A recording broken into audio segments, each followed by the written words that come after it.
welcome back to the Citizen channel. We're all staying safe and well, and we look back at a disappointing, yes, very disappointing end to 2022 with the New Year's Eve game against Everton. City won, Everton won. Yes, I didn't think. I didn't even think Everton would score today, and they certainly did. When we scored one, I thought we could score more, but I thought that'd be enough. But yeah, defensively, we've got a few questions to answer at the moment, as has happened over time, hasn't it?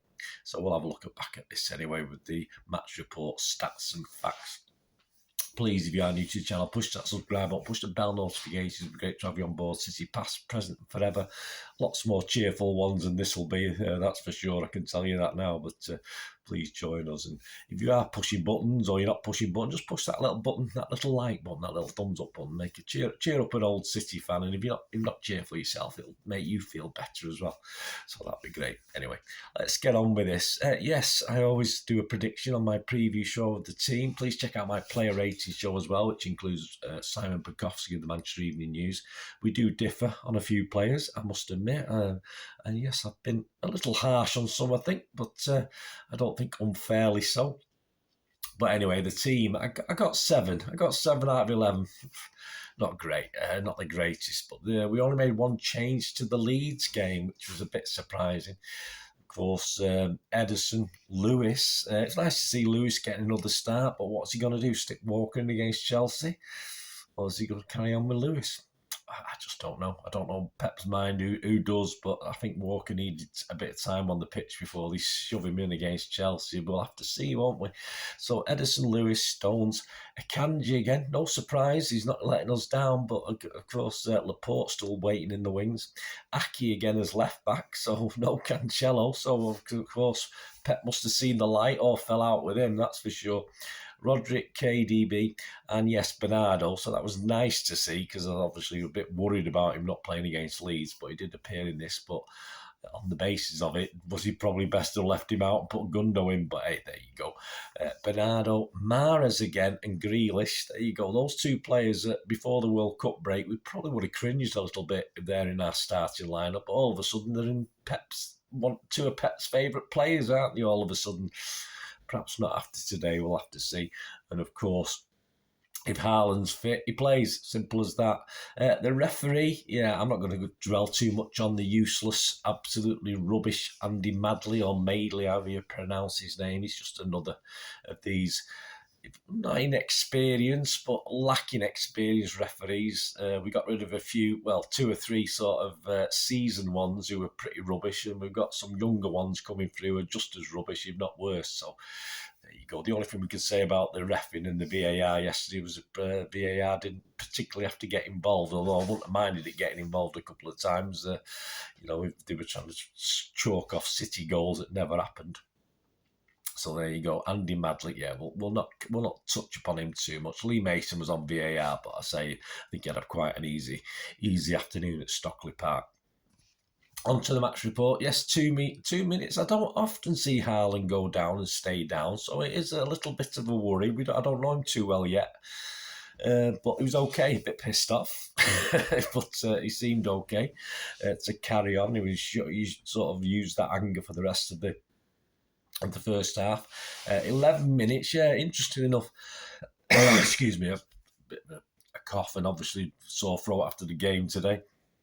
Haaland tries to round the keeper, but there was little pitch to play on. I don't know where he got the idea from. He could take it round the keeper and put it in the net. I mean, he literally had a couple of yards to play with. So a bit naive of Haaland, I thought he made the wrong decision, but it was a good KDB pass. 22 minutes, yeah, I thought Mahrez had been fouled the way he went down. He went down like a pack of cars, didn't he? But of course, I believe he fell over his own feet, but I've not watched it back. But yeah, certainly no shouts for a penalty or no VAR check on that one anyway. So I have to assume it because I've not seen it in any replays yet. 24 minutes and it is 1-0. Yes, and a bit of a surprise. We weren't exactly pummeling Pickford's goal, that's for sure. But a great instinctive, fantastic striker's goal from Haaland, who was slightly off balance but still managed to put it on target. I think Pickford got an hand to it, and I think if he hadn't, I think the defender would have cleared it. So thank you, Pickford, for that sort of assist. But obviously it goes down to Haaland. Some great lead-up play before that. 2 or 3 good City players were involved, especially Mahrez, who set up Haaland. But 1-0. I was reasonably happy with that because I couldn't see a goal coming at that stage. 30 minutes, KDB was booked, first of 3 bookings on the day for a clumsy challenge. 44 minutes, yes, Mr. Haaland was booked as well, obviously still holding that grudge from the second minute of the game. 44 minutes, Stones, all right, Stones is a centre-half, but I'm sorry, he headed against the post. Perhaps he could have headed that into the goal. Been a bit horrible answer from a KDB free kick, but again, 2-0 at half-time. Yes, I don't think we would have drawn or lost this one at that stage, but we went in at 1-0, same as Leeds, and Everton weren't offering too much to panic us, were they? 54 minutes into the second half, the line-up needs remiking. It seemed to take forever. Why don't it just flash on the scoreboard? We couldn't see up the other end. We assumed something was going on with the linesman. Just put it on the scoreboard, remiking the linesman or something. Just keep us informed. They don't do it on VAR. At least it would probably take 10 seconds to tell someone in the box, and then they'll take another 20 seconds to put a message up on the board or something. But we don't count, do we, really, that much, the match going public. 64 minutes of Rodri, lack of concentration. That's all you can call it. It was just really poor from Rodri. He wasn't under any extreme pressure. He literally, his pass just didn't make it to the City player, and it was cut out. In all fairness, Gray still had a lot to do. A lot of City players back, but he sort of sold Akanji in the box. Akanji went totally to cover the winger to Gray's left, who was there. I think the nearest player then was Rico Lewis, and he wasn't near enough to bother him. So this guy actually slipped. Gray even slipped before he even put his shot in. And from my angle, it looked as though it was going over. But of course, top corner, could you blame Edison? Not particularly. Could have gone anywhere. He went in the top corner. And the trouble is, when you 1-0 up against a team like this, anything can happen. And it did. And it's 1-1 in the 64th minute. But yes, let's bring on the subs. Oh no, we'll wait a bit longer. Let's not bring on the subs for a team that has been doing absolutely pretty much naff all for 60 odd minutes to add to that 1-0. Let's wait till time's nearly up, shall we? Anyway, 82 minutes to say. It was a bit more pressure from City, but a lot of stuff was being cut out. Crosses were being blocked. Pickford was playing okay.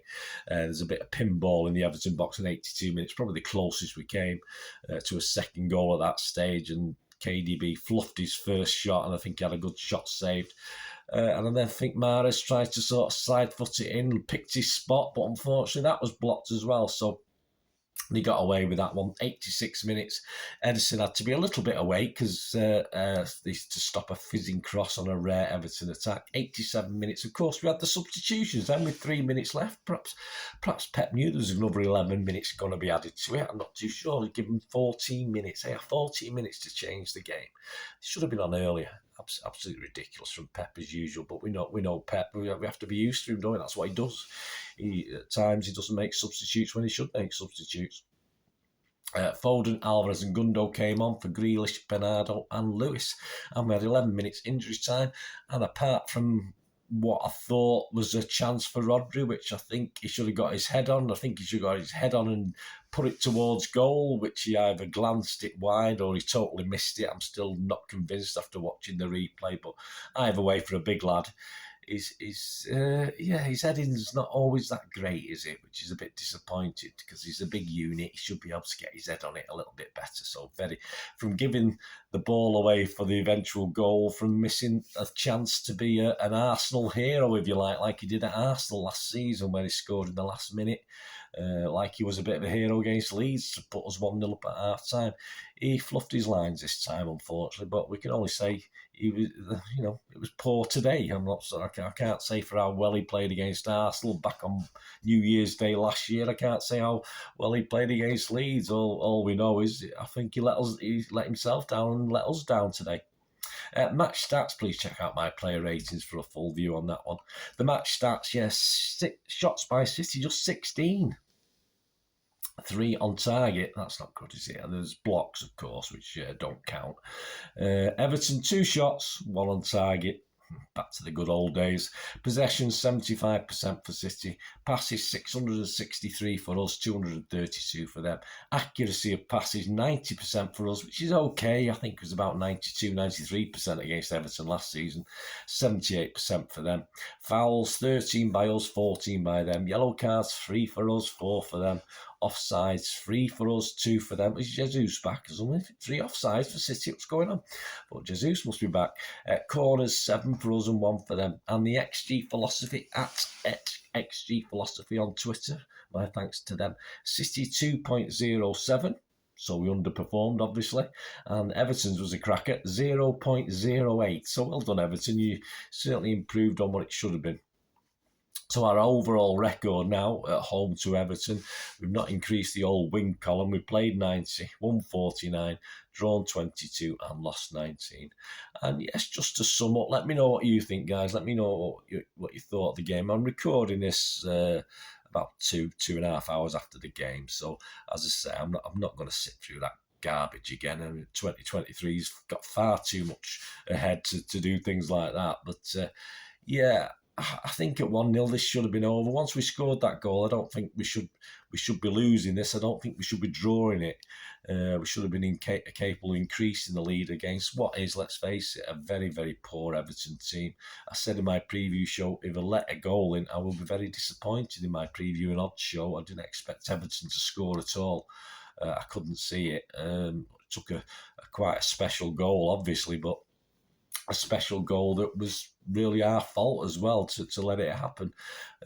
So that was a big disappointment. 16 chances created, but if you think about it, we probably must have had the majority of those in the last 15, 20 minutes. I can't remember too much, certainly in the first half, of attempts, of course, that were blocked or on target.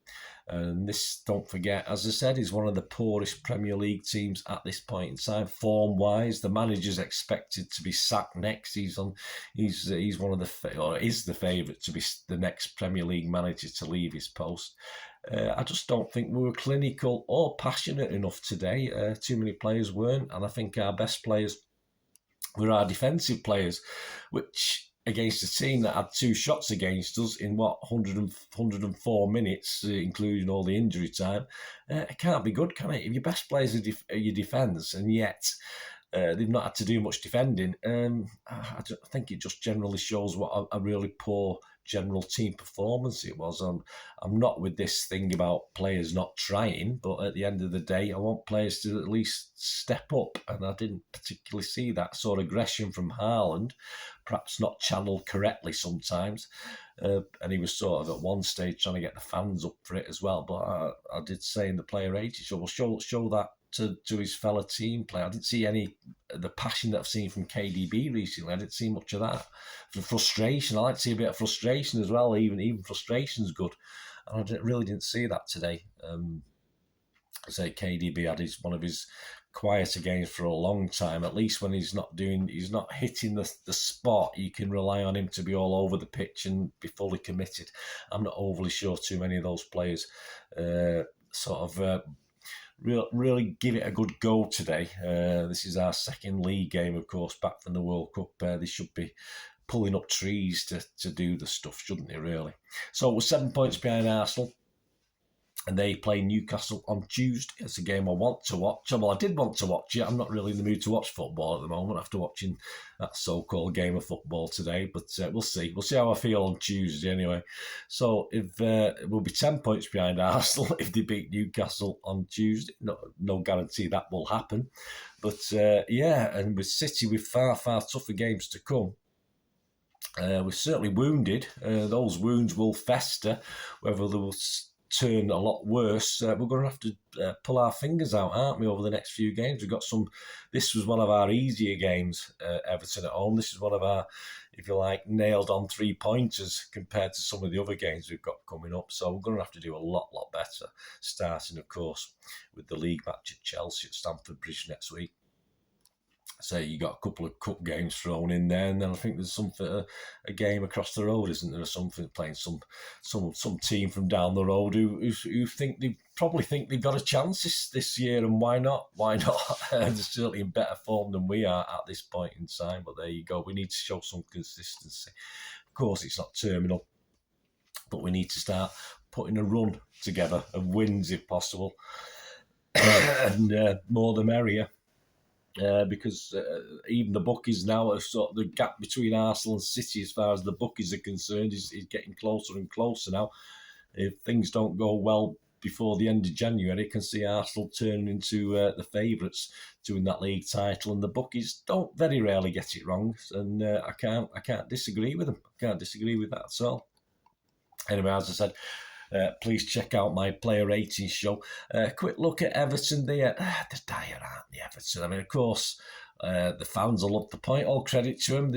But you know, if you look at the match, you look at the game, you look at the team. It was a pretty miserable bunch that Lampard got out today against us. And as ever, I have no doubt we'll find 3 worse teams than them, and they'll still stay in the Premier League. They're turgid, it's just turgid football. I don't even think it's that good at Goodison now. I wouldn't, certainly wouldn't, unless it was an Evertonian, a diehard Evertonian, the way I was a diehard City fan. You wouldn't pay to watch it, would you? Unless you're absolutely, say you sort of died in the wool. But the turgid football they play, and they did the same last season. We beat them 3-0 because we managed to break them down and stop them scoring. We just couldn't do that this season. But they were certainly no better than they were last season. If anything, they were probably slightly worse than they were last season. It's just turgid football, and they don't really.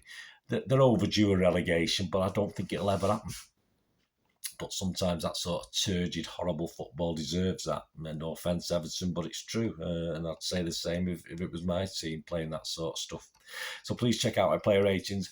Check out next week the preview and odds show for the Chelsea game, which is, I think, on the 5th of January. So please check that out and let me know your thoughts on today. And as I say, it's not the greatest end to 2022, but I hope you all have a lovely, great, fantastic, prosperous and healthy 2023, and thanks for your support over the last year or so, and we'll get together very, very soon. Thanks for watching. Please, until we meet again, I ask one thing, don't I? Please stay safe, Blues.